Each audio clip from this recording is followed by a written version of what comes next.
Now, Bob Lee was assigned to cover the World Series in San Francisco. Little did he know. He's anchoring our World Series coverage, and Tuesday, Bob and our crew got a lot more than they bargained for. Here's Bob's report. Thanks very much. As the dimension of this tragedy to hit Northern California unfolds, the details, the casualty counts, the amount of damages, all that becomes apparent. What also becomes apparent is that those at Candlestick Park at 5 and just after 5 o'clock in the afternoon, Tuesday afternoon, were very, very fortunate. Game 3 of the World Series was less than a half hour away when Northern California was hit by a major earthquake, reported to be between 6.9 and 7.0 on the Richter scale. It was centered near San Benito, 20 miles south of San Jose, 10 miles northeast of Santa Cruz. It was felt as far away as Sacramento and several hundred miles to the south.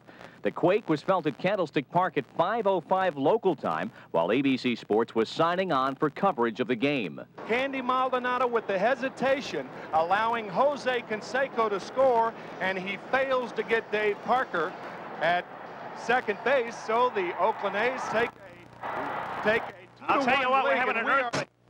I don't know if we're on the air or not, and I'm not sure I care at this particular moment, but we are. Well, folks, that's the greatest open in the history of television, bar none.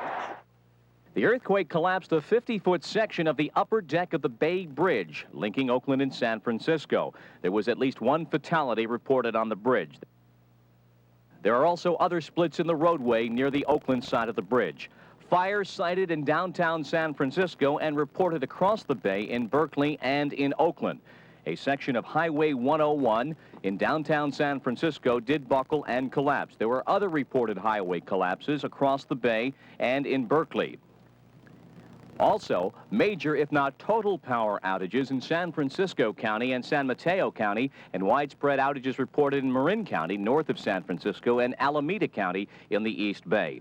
One aftershock occurred here at Candlestick while grounds crews were actually pulling up the bases. Commissioner Fay Vincent reached a rapid decision to postpone Game 3. My judgment was we should postpone this game so that people could leave the stadium in an orderly fashion while it was still daylight. At the present time, there are no flights reported in or out of San Francisco Airport and will be none until midnight local time. The runways are reported to be in excellent shape. The tallying of the damage and the casualties will continue certainly through Wednesday and for several days, the monetary and the human casualties of this tragedy. Baseball, though, a very visible, very public part of it. And within 90 minutes of the earthquake hitting Candlestick Park, I had a chance to sit down and talk with the Commissioner of Baseball, Fay Vincent, and asked him first his recollection of when the quake hit. I thought at first it was a jet, and I'd never been in an earthquake before. And I started to shake, and my wife said, I think it's an earthquake.